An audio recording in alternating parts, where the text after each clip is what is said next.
మీరు సైడ్ రండి మీరు అవతల కడమండి ఇలా పక్కరండి మీరు పక్కరండి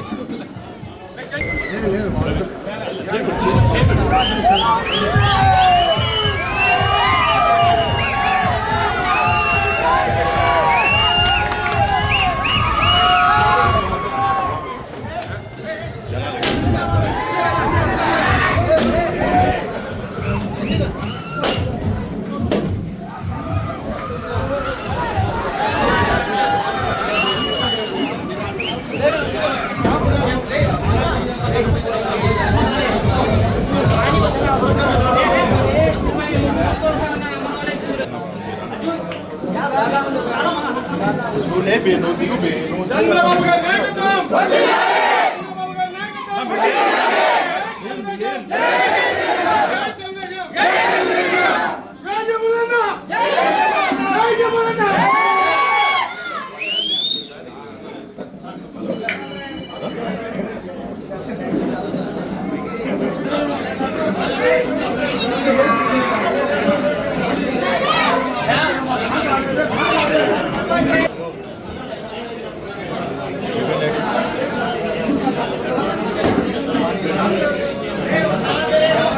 నా కొంచెం ఎన్నిక రాండి ఎన్నిక వచ్చి తీసుకున్నా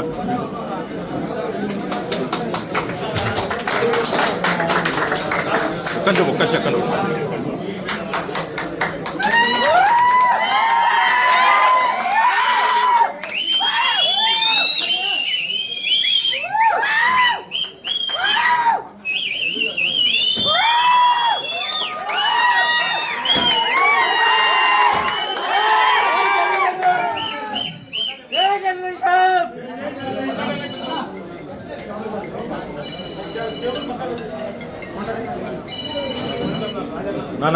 నా కొద్దిగా సరే నాన్న కొద్దిగా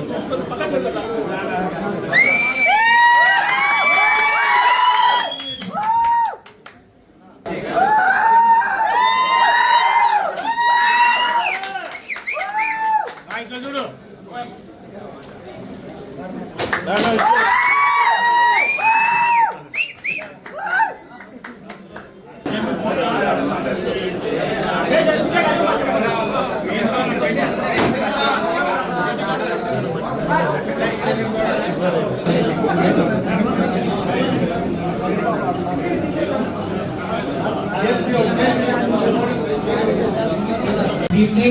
अल्लाह जो है मनाती के लिए वो हमारे यहाँ पे बेहतर बना दे। अल्लाह जो भी खैर का मामला है तो उसको हमारे लिए हमें फरमा दे। अल्लाह जो भी हमारे लिए शाह अल्लाह ताला उसको हमसे दूर फरमा दे। इलाहुल आलमीन अल्लाह तरक्की జిల్లా అధ్యక్షుడు శ్రీనివాసరెడ్డి గారికి ఇక్కడ సమావేశమైన అందరికీ నమస్కారాలు తెలియజేస్తూ ఈరోజు వైఎస్ఆర్సీపీ పార్టీ నుంచి తెలుగుదేశం పార్టీలోకి చేరుతున్న జబీబుల్లా వారి అన్నదమ్ములు వారి వర్గాన్ని మొత్తంగా తెలుగుదేశం పార్టీకి సాధారణంగా ఆహ్వానిస్తూ ఈ రాష్ట్రంలో చంద్రబాబు నాయుడు గారు ముఖ్యమంత్రి అయితేనే తప్పక రాష్ట్రం అభివృద్ధి చెందదు అనే ఒక మంచి నమ్మకాన్ని ఉంచి ఆయన తెలుగుదేశం పార్టీలో చేయడం జరుగుతుంది. ఈ జిల్లా ఎన్నికల్లో కడప జిల్లాలో అది మా పొద్దుటూరు పట్టణంలో ఆయన చేరిక వలన తెలుగుదేశం పార్టీకి లాభం చేకూరుతుంది. తప్పకుండా జరగబోయే మే 13వ తారీఖు జరగబోయే ఎన్నికల్లో మేమందరం కూడా తెలుగుదేశం పార్టీ కష్టపడి పనిచేసి తెలుగుదేశం పార్టీని గెలిపిస్తాము.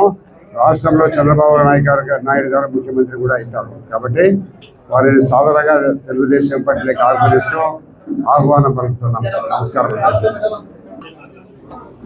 పెద్దలు మాజీ శాసనసభ్యులు పొద్దుటూరు నియోజకవర్గ తెలుగుదేశం పార్టీ అభ్యర్థి గౌరవనీయులు వదరారెడ్డి గారు, అదేవిధంగా సోదరులు ప్రవీణ్ కుమార్ రెడ్డి గారు ఈరోజు తెలుగుదేశం పార్టీ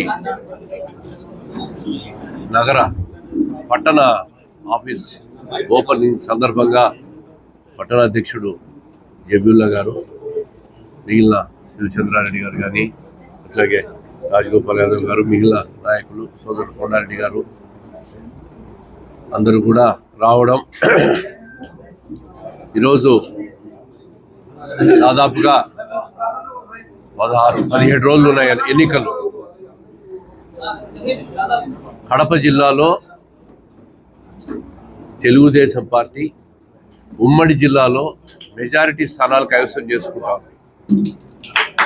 నిన్న జరిగిన రాజంపేట కోడూరులో చంద్రబాబు నాయుడు గారు, పవన్ కళ్యాణ్ గారు మీటింగ్కి వచ్చిన సందర్భం చూస్తే రాష్ట్రంలో 160 స్థానాలు ఈ కూటమి గెలుచుకునే అవకాశాలు స్పష్టంగా ఉన్నాయని చెప్పి నిన్న వచ్చిన జనసందోహాన్ని చూస్తే స్పష్టమవుతుంది.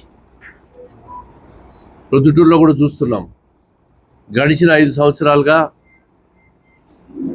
అవినీతి, అరాచక పరిపాలన తప్ప ప్రజలకు పనికొచ్చే ఒక పని కూడా చేయలేదని చెప్పి ఈ సందర్భంగా చెప్తాం అని చెప్పి ప్రజల్లో కూడా విశ్వాసం, ఒక నమ్మకం ఏర్పడింది.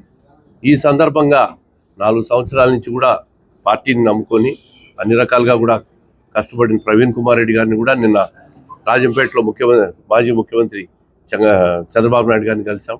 పెద్ద ఆయన ఉన్నారు, ప్రవీణ్ ఉన్నాడు, అందరినీ కలిసి మాట్లాడడం కూడా జరిగింది.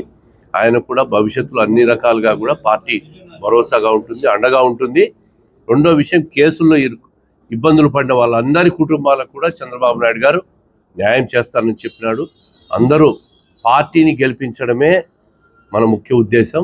పార్టీ అభ్యర్థి గెలవాలా, ఎమ్మెల్యే గెలవాలా, రాష్ట్ర వ్యాప్తంగా కూడా ఎమ్మెల్యేలు గెలవాలా, కూటమి అధికారంలోకి రావాలా, అదొక్కటే ధ్యేయంగా పనిచేయాలని చెప్పి ఆయన కూడా అందరికీ చెప్పినాడు. చిన్న చిన్న విభేదాలు, అసంతృప్తులు ఉంటాయి. నేను కూడా ఎంపీ క్యాండిడేట్గా ఉన్నా. ఈరోజు నాకు టికెట్ లేదు, అయినా కూడా మన పార్టీ కోసం కష్టపడుతున్నాం, చేస్తున్నాం. ప్రతి ఒక్కరు కూడా వాళ్ళే అభ్యర్థులు అనుకొని పార్టీ విజయాన్ని కృషి చేయాలా. ముఖ్యంగా ప్రొద్దుటూరులో అరాచకం పోవాలంటే తెలుగుదేశం పార్టీ అభ్యర్థి గెలవాలా. గెలిస్తేనే ఈ అరాచకం పోతుంది.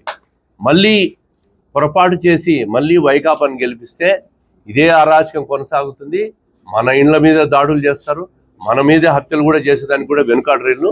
ఎట్టి పరిస్థితుల్లో వైఎస్ఆర్ కాంగ్రెస్ ప్రభుత్వం మళ్ళీ పొరపాటు చేస్తే మాత్రం రాష్ట్రంలో హత్యలు, దౌర్జన్యాలు, అరాచకాలు, మాఫియాలు చెలరేగిపోతారు.